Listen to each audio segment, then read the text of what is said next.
What's up, everybody? Jacob, JK Productions. We all know the Super Bowl yesterday. Chiefs won 38-35, just narrowly beating the Eagles on that last-second field goal kick, and it was truly an incredible game.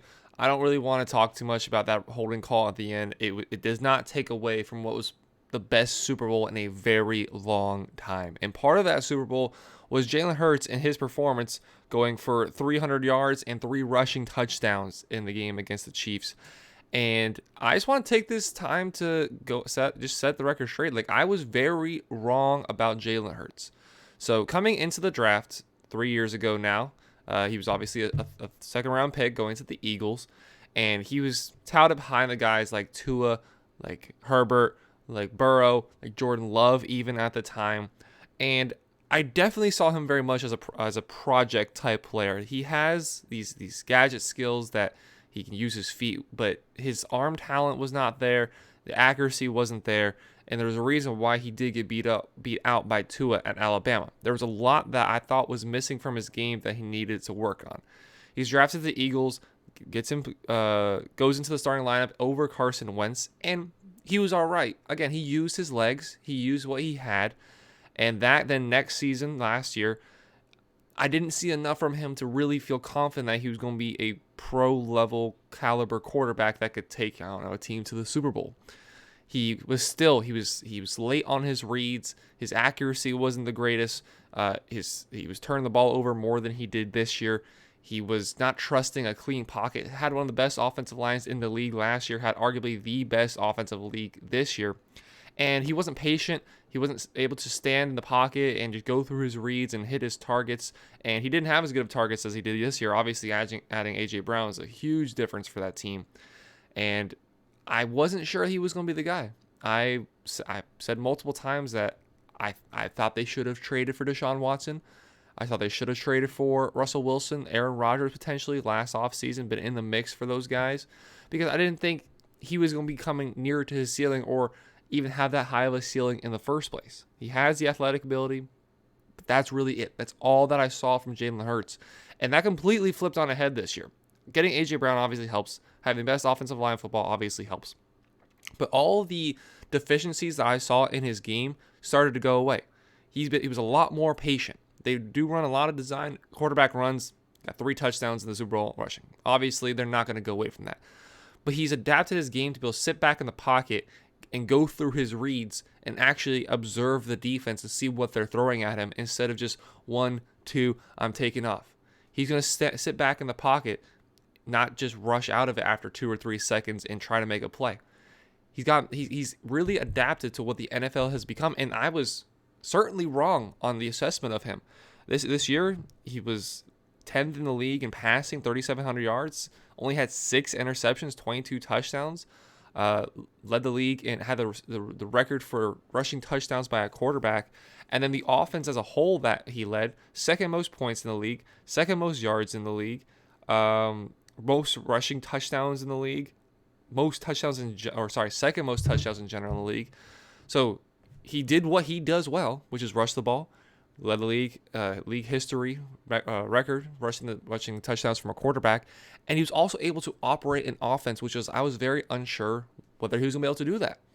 I'm a Miami Dolphins fan with Tua. I know at the very least he can run the offense. I just question what else he brings to the table. The arm strength, the athletic ability, they're really not there. And with Jalen Hurts, arm strength certainly is not there. We saw that on that Hail Mary. I think he can throw the ball further than that Hail Mary showed. We know he can throw the ball further. I think it's one of those where he's trying to give it all that he's got, and he completely abandons the mechanics and ends up falling short of the end zone. I think that was a case that he knows he can't throw that far. He's putting everything he can into it, ignoring the mechanics, and the ball falls well short. That's something that I don't think is going to be better because we haven't seen throughout NFL history a quarterback come in and significantly increase their arm strength from the time their career starts to the time it finishes. You kind of just have the arm that you have. But what he does have on top of that, again, the athletic ability, the guarantee that on a 3rd or 4th and 1, you're going to be able to pick up that first down 99 times out of 100, it feels like, to have that from your quarterback position, and to have the intelligence, to have the collected, be well collected that he is. He's a great leader. He's a great face of a franchise. He's checked so many boxes that I didn't know if he had. I saw what he did with Tua, this Tua situation at Alabama, and then going over to Oklahoma. I knew he had good character. I had no idea the type of leader that he can be and that he is. He's not a look at me guy. He doesn't talk a lot louder than his play shows. He's let his play show for himself, and yeah, he'll celebrate every now and then. But I was very wrong on Jalen Hurts. The assessment I had Jalen Hurts. I didn't think he'd be able to transition into more of a pocket passer. I thought he'd just be a gadget guy like we've seen with Taysom Hill, like we've seen with Marcus Mariota, that they come in and just add a spark to the offense. And I believed a lot in Carson Wentz, especially to continue to be the quarterback for the Philadelphia Eagles. I was a big Carson Wentz supporter.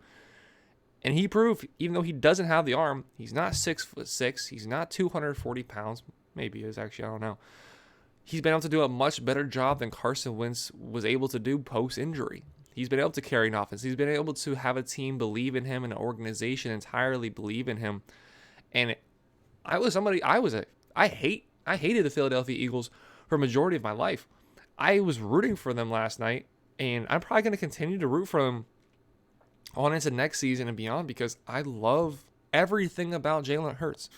He doesn't have the greatest arm, but everything else, the way he's progressed as a player, the things he's adding to his game, the things he's likely to continue to add to his game, his leadership ability, his off the field, how he carries himself. I love everything about Jalen Hurts, and that's only going to get better.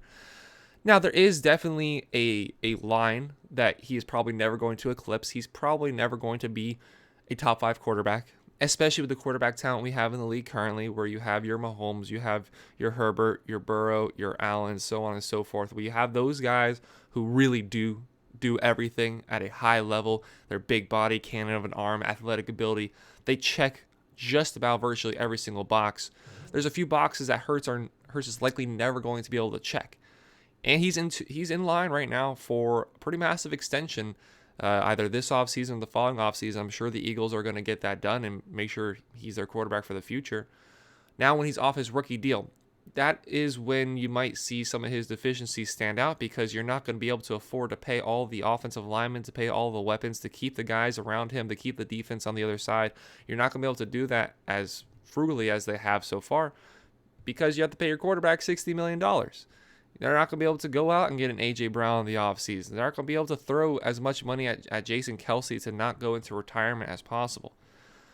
That's a bridge that we'll cross when we get to it and maybe see if he's developed his game even more so once we get to that point. Because then you might see some of his weaker points in his game stand out.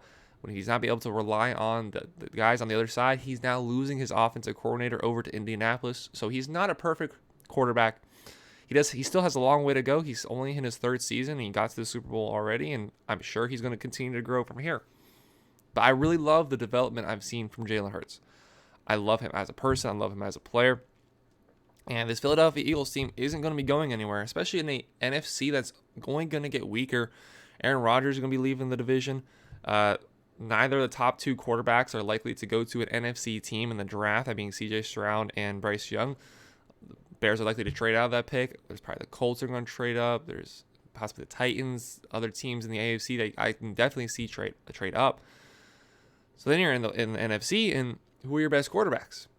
Dak Prescott, Kyler Murray, Jalen Hurts. I'm taking Jalen Hurts out of the bunch. So the NFC, quarterback-wise, isn't going to be getting any stronger. You got most of your best players on contract going into the offseason already. We'll see what happens with Jason Kelce. And we'll see who else they could potentially add. But this Eagles team isn't going anywhere. Jalen Hurts isn't going anywhere. And I'm very excited for what the future of this franchise can be. That was an incredible Super Bowl. It really did not disappoint.